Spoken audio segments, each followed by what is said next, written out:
I'm going to do a you versus them today. The basis of this reading is that this is a new relationship. I'd say like around a month and a half kind of thing. Yeah, that's funny actually. Because I was about to say, like, I think that the start of this relationship has been a little bit turbulent. So we've got the Five of Wands and the Two of Cups coming out straight away. I'm not going to take any reverse cards for this reading. So starting off with you, what I'm seeing is that, yeah, this is a new relationship. You're still trying to get to know each other, but I would say it's a very intense connection, which is triggering the shit out of both of you.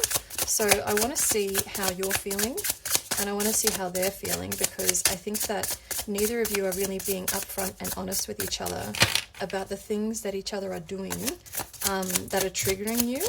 And I have a feeling that's probably because you were punished for bringing up your needs in the past. So that's totally fair. So starting off with you, right? I'm just going to shuffle their cards while I think about this.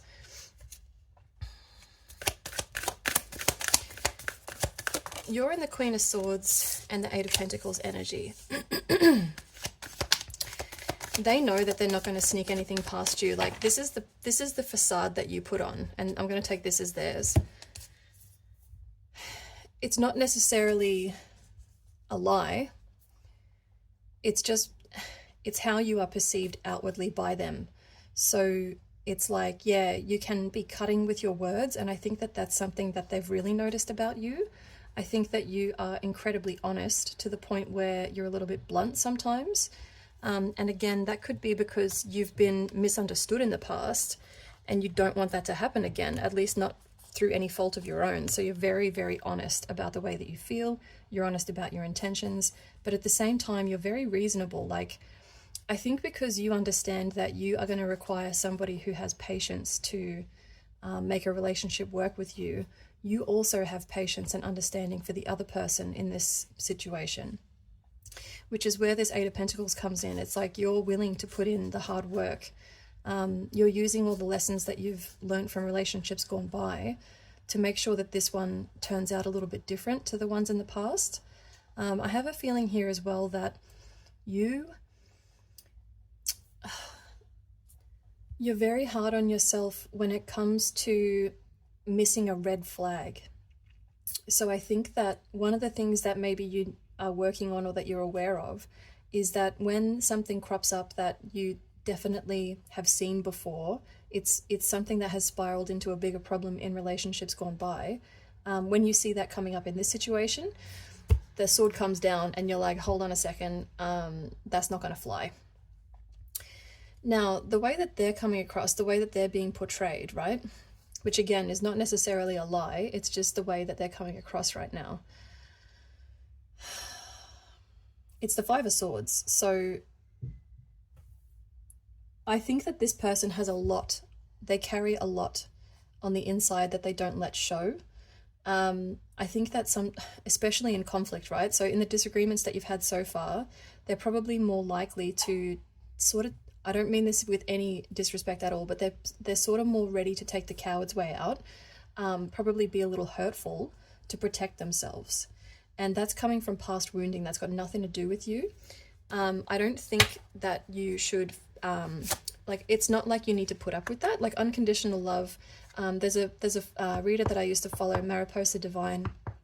I forget what she said. She was like, unconditional love doesn't mean unconditional tolerance or something like that. It's like, you don't have to put up with this stuff. It's just understanding that that's what's going on here and that it's nothing to do with you. But again, it's a really funny match because you're seeing this as a red flag and your natural reaction is to shut it down and be like, get away from me. But at the same time, it's like, I need to be understanding. I need to be reasonable because I want them to be understanding and reasonable with me. So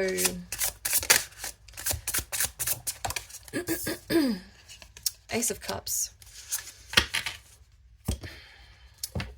Your intentions are so beautiful. Oh man, Three of Swords in reverse. They don't want to do this. Like they don't want to be doing what they're doing, and you don't want to be doing what you're doing either. This is really sweet.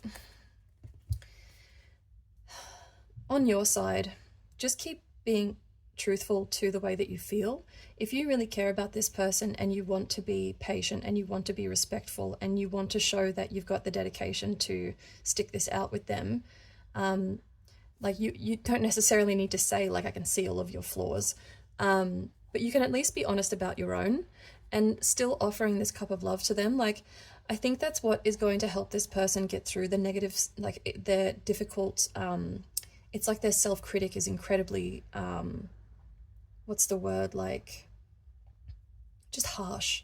The way that they speak to themselves is incredibly harsh. I would say that this person naturally takes responsibility for their partner's emotions. So if you've been hurt by something involving them, like especially if they've been a bit nasty to you in an argument, they're going to be so hard on themselves about that. And the problem here is that they don't forgive themselves. You could say until you're blue in the face that you've moved on and you don't care about it anymore, but that doesn't mean that they have let it go. So that's something that they need to be working on at the moment. Whereas you, I think for you, it's more just acknowledging that if you're going to give love, you give love no matter what, kind of thing. Like, regardless of what's going on over here, regardless of what their intentions are, regardless of blah, blah, blah. It's like, if I am going to be committed to giving this person what I want, like how I, like, you know, treating others the way that you'd like to be treated, basically, you are trying to act from a place of love. They are still really scared. So what's the outcome here? What's the outcome here?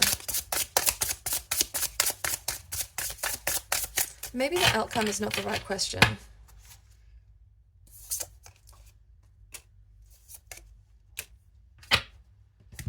I'll give the other ones a shuffle and I'll see what's on the bottom there. For you, I'm getting that you basically have a choice. Because the Three of Swords is not just heartbreak, it's also healing your heart. So the process of healing your heart is going to be a continuous thing.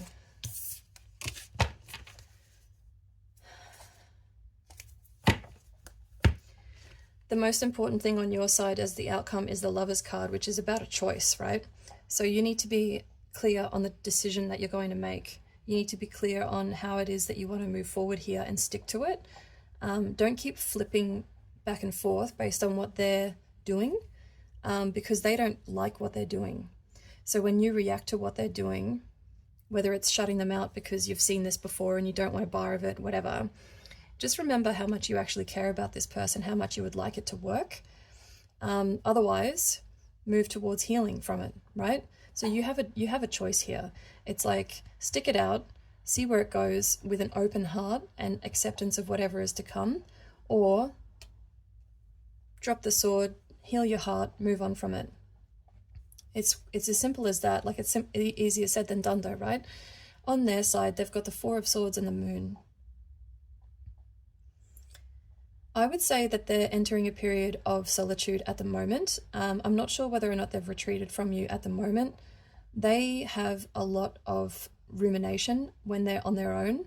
This is probably a person who has a really fulfilling social life just because they don't like to spend too much time on their own.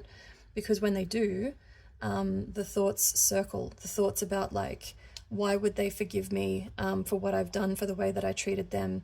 This is going to turn out like everything else has. When I've hurt somebody, they're going to hate me. That really, really harsh inner critic is coming through here.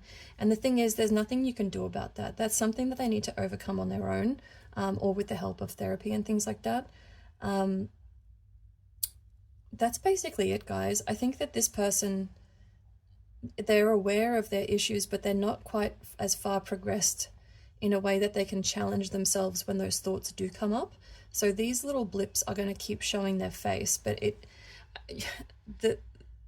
I guess the burden is with you at the moment because you have the foresight to understand that this has nothing to do with you. So as long as you're patient and kind, just see where it goes.